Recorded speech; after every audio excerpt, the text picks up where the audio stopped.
What is going on, guys, and welcome to my new video. This is going to be another video covering the RuneScape Raids boss, and this is going to be a guide for people that are just doing the normal DPS role. So I'm just going to cover what to do after the main boss spawns, because basically before the boss spawns the plan is just kill the air roots and kill the first minion.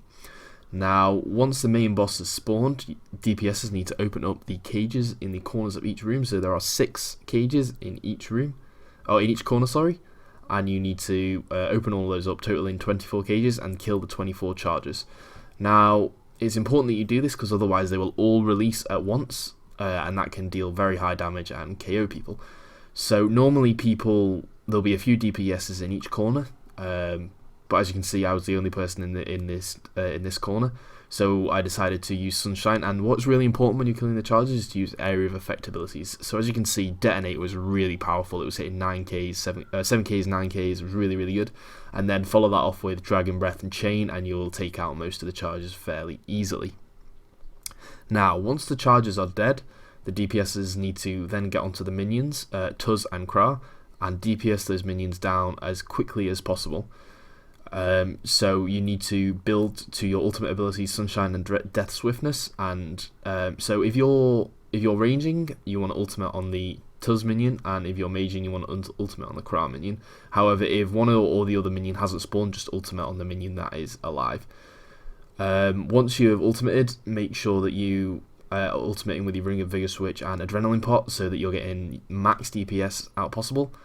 It's important that the first threshold that you use in a Sunshine is Wild Magic or Snapshot. This is because the cooldown means that you can get 2 Wild Magics in your Sunshine, one at the start and one at the end, and this means that you can do maximum DPS. So once both of the minions are down to 150k life points, you need to then get onto the boss. Okay, so DPSing the boss is very much the same as DPSing the minions. You basically just run over to the boss, which should be lowered in one of the corners, and use your ultimate abilities on it, and do as much DPS as you can to get the boss down to half health. Now, I'd probably recommend not using an Adrenaline sip here, because you're going to want to save that for your next ultimate, which is after the boss gets enraged, which is when you want to be doing the absolute most DPS possible. And it's just really important that you don't kill the minions here. If you do kill the minions, it's going to make the kill much, much harder. So make sure you don't kill the minions until the boss has been DPS down to half health.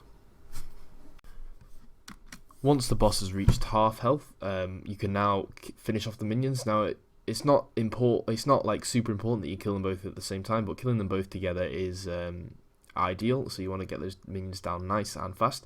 Now, what is very important as a DPS is that you defuse all of those bombs, because those bombs will hit 2k damage on you, and they will also reset all defensive cooldowns, which is absolutely horrible.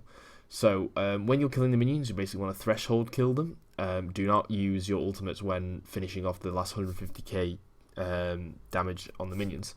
Now, once you have killed the minions, go over to the boss, ultimate with a Vigor Switch and a Dren Pot, and just do as much DPS as you can. Now, it's really important that you're communicating with your team so you know who is going to take the next Vokes. Because if you don't know who's going to take the next Vokes, kills are going to get very messy. And right there is an example of how much damage those bombs can do if you don't defuse properly.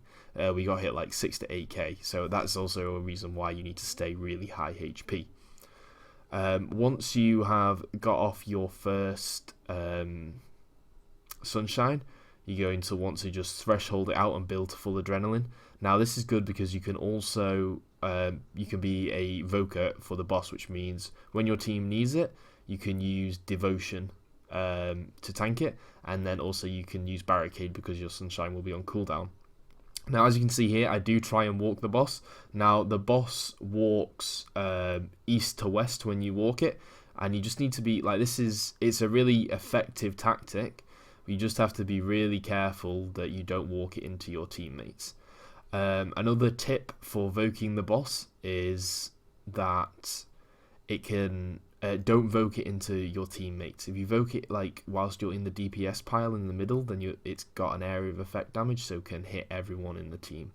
And just be communicating with your team so that they know when to take the next voke. So yeah, that is pretty much everything for this guide.